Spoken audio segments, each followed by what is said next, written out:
It's Alyma Shuffle back with another game review. Today I'm reviewing the game Dead Trigger 2.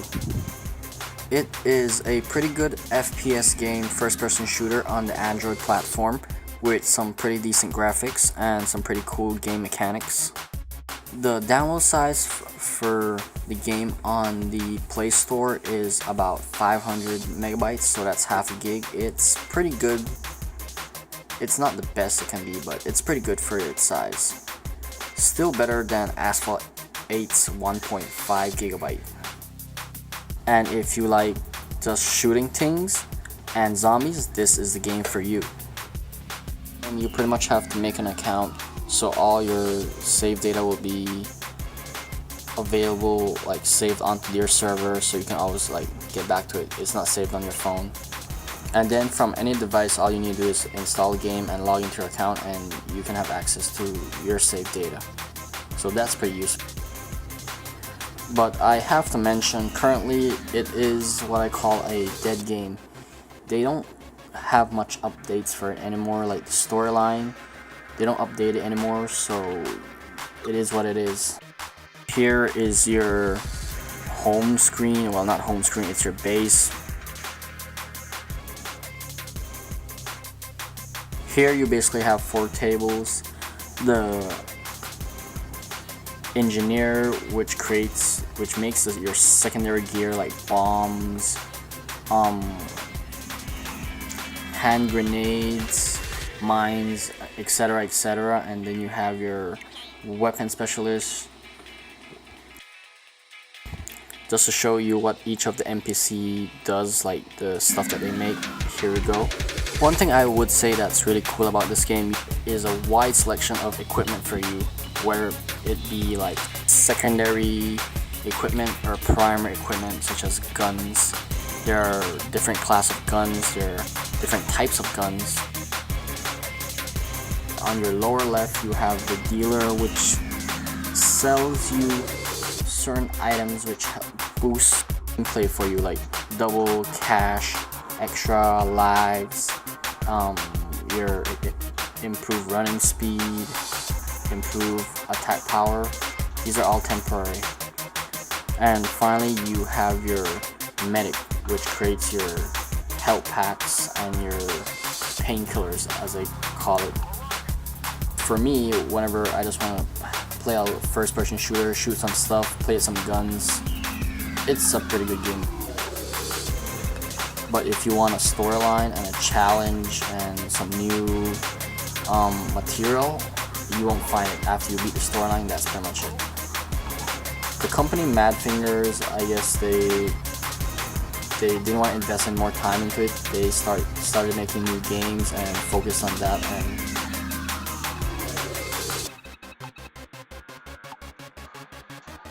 And this is basically the world map where you choose whichever missions you want to do. And as you see, there are different icons. There are the trophy, which are the online tournaments. You compete with other players around the world to get a high score, and then you get a prize.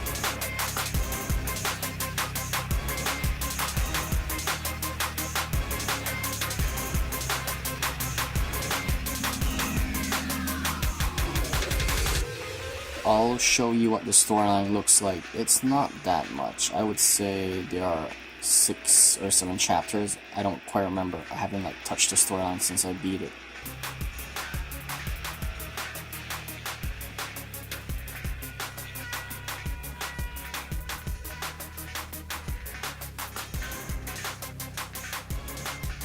And then there are the green ones where you can pick different sorts of missions. And there's the red one, which is a little bit like special. You do missions on the red one and points can accumulate, and at the end of it's like a mini event, you get a prize, whether it be cash, equipment, whatever. But basically what you see is what you get, and I don't think Mad Fingers is ever gonna update this game again, like adding new storyline or new stages.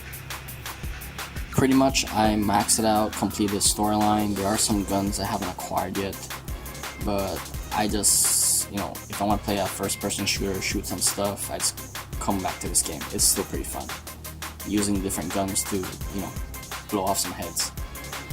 See. And here is your avatar character equipment screen. As you can see at the top, it's the stuff that you have equipped at the moment. You have 2 guns, one main gun, one sub gun, your melee weapon of choice, and then you have your health packs, and then your 2 secondary weapons, whether it be bombs or grenades or some other type. And just to show you some of the guns that I managed to acquire.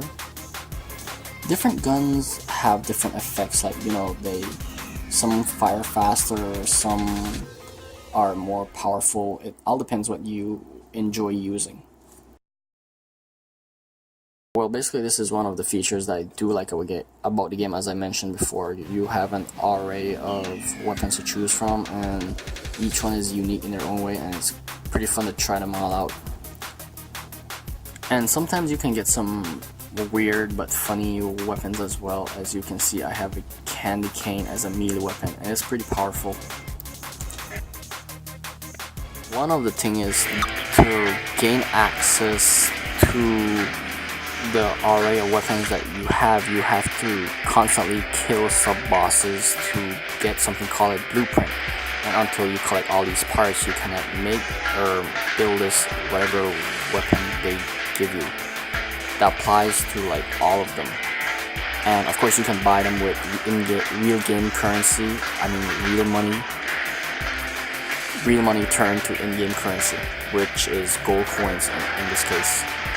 You need to go on a mission, and these are just some of the gears I've chosen to show you how to use and the actual gameplay. An assault rifle, dual Glocks. This is actually one of my favorite weapons of all because they fire pretty fast and they reload fast, and they're powerful as well. And for the melee weapon, butterfly knives. I just recently got these. They're pretty cool, being dual wielding. For secondary weapons, I'm going to use the 2 most basic and useful ones. Frag grenades, which is just basically a bomb you throw at them, and boom chicken, which I think is one of the most useful weapons in the entire game. It basically attracts the attention of the zombies while you can attack them from afar. One key feature about this game is that they attack you in hordes, and you can't really blast them all while they're surrounding you in close range. So what this does, this draws their attention and you can kill them from afar, and also when there are enough zombies that surrounds this chicken bomb, it explodes. I've chosen an assault mission, which is basically clearing around the area and shooting out, basically killing zombies, that's it. And another thing, you have the option of choosing the difficulty for each mission. Easy, normal, and hard. The only difference is, of course, the difficulty and then the monetary prize that you get at the end. And here we go, just check out the gameplay and the weapons in action.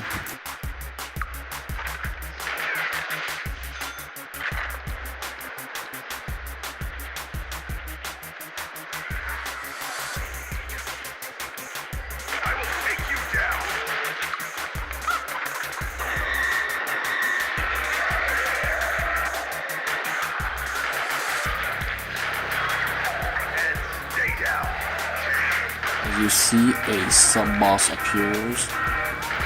Usually these will appear, like one-on-one will appear per mission to get the blueprints that are used to like create new weapons. You gotta kill these, and the drop rate, it depends. Some days each one drops something, and some days they don't drop anything at all, so you just gotta continue killing them.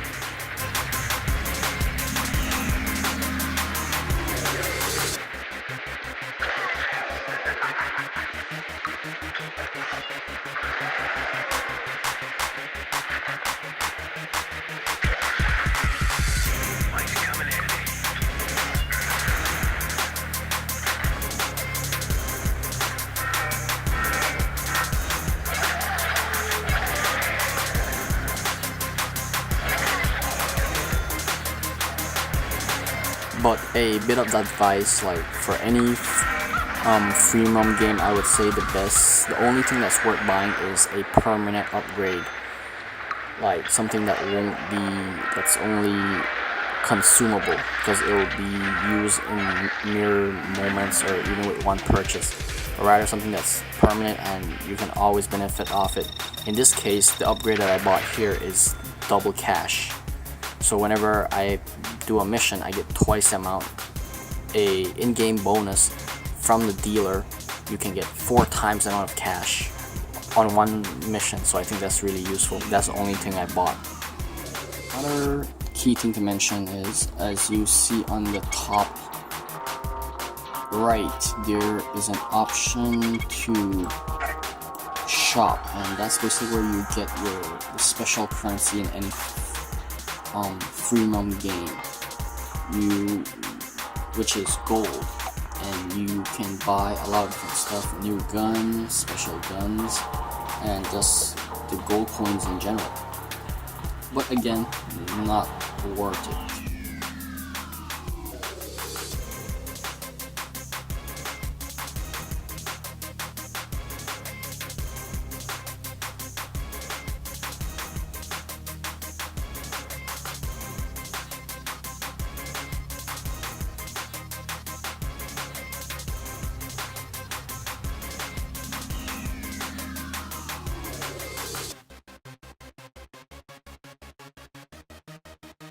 Choosing a gun, there are pretty much 4 different features that are shown.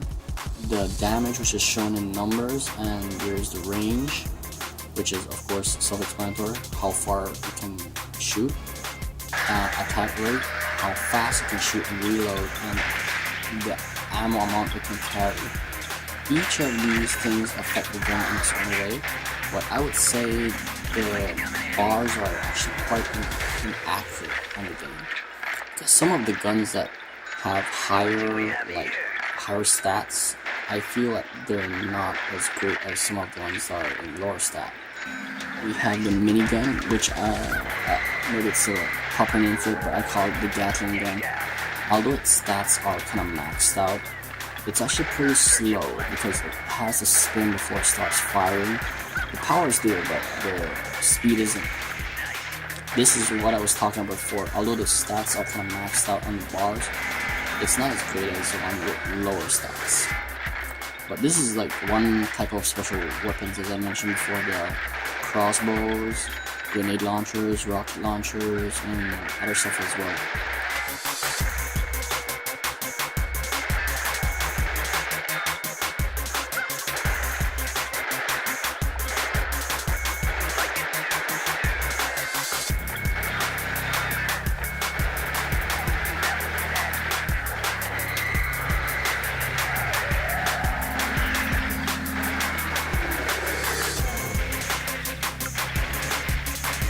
Had me killing some zombies with a candy cane. Yeah, and it kind of kills with one hit. It's a pretty awesome candy cane. Yeah, I kind of upgraded it to the max because it was so silly. I liked it. Well, and that's pretty much it. You complete your mission, you get your cash, and you have a guest score. And that's pretty much most of the features of this game. It's not something that you would play constantly because you'll get bored. There is no new material. You basically just kill zombies, earn cash, make some new guns, and that's it. But if you want something to blow off some steam, or you just want to blow off some heads, because that's how I feel sometimes, it's a pretty fun game to play. I always come back to it when I want to play a first-person shooter type. Well, on the Android platform. It's a pretty good game with decent graphics, cool game mechanics, awesome guns, but what it's lacking is a plot and new material. So yeah, I hope you enjoyed this video, and if you should try to I would recommend this game to you if you enjoy first-person shooters, at least, for a while. It still takes a little bit of time to run through a storyline, but you can do it in a day or so. Getting all the weapons is a different story. That's gonna take a bit longer. So I would say try this game out, see for yourself if you like it. And that's it for my review of Dead Trigger 2. I hope you guys enjoyed the video, and if you did, please give me a thumbs up, and don't forget to share, comment, and subscribe. For future videos, don't forget to press the big red button underneath. And that has Live Life